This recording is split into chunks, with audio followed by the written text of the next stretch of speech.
নিজের জীবন নিয়ে আমার আক্ষেপের শেষ ছিল না এতদিন পর্যন্ত, কিন্তু গতকাল থেকে আর কোনো আক্ষেপ নেই।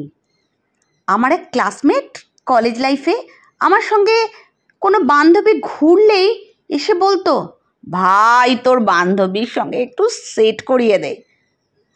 আমিও ভবিষ্যতে ঘটকগিরিকে যদি পেশা হিসেবে নিতে হয় ভেবেই মাঠে নেমে পড়েছিলাম। সুমনের হাইট ছিল ওই 5 ফুট 4 মতো।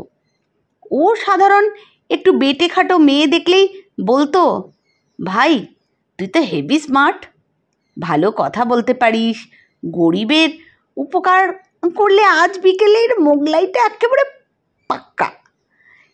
একদিকে মোগলাই, অন্যদিকে বন্ধুকৃত্য, সাইডে ভবিষ্যতের ভাবনা ভেবেই ঝাঁপিয়ে পড়েছিলাম। দেবশ্রী নামের এক বান্ধবীকে সুমনের মারাত্মক পছন্দ হয়েছিল।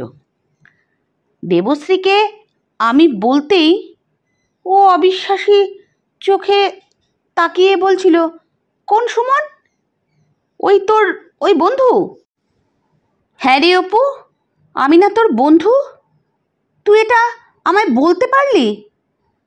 তুই জানিস আমার এক বন্ধু সুস্মিতাকে 2 দিন আগেও লাইন মারতে চেষ্টা করেছিল ওই ছেলেটা, পাক্কা একদম ছেলে।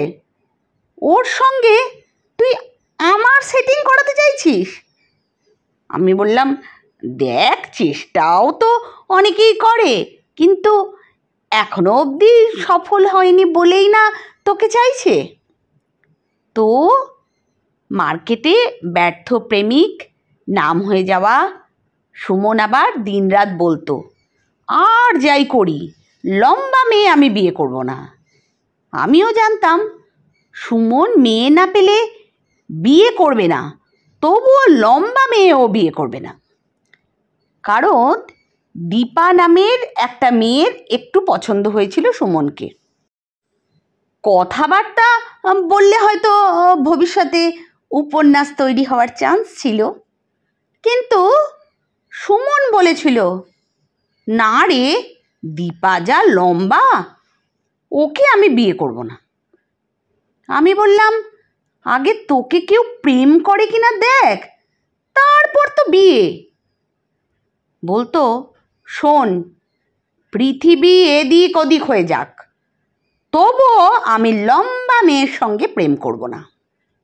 এই যে এত অবিবাহিত সাধু দেখিস, এদের বিয়ে না করার কারণ কি তুই জানিস? আমি এদের মতোই সাধু হয়ে যাব না হয়।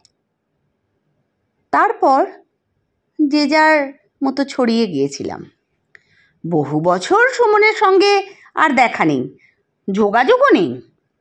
গতকাল সন্ধেতে শপিং মলের বিলিং কাউন্টারে ওয়েট করছি, দেখি একটা লোক এগিয়ে এসে বলছে, চিনতে পারছিস?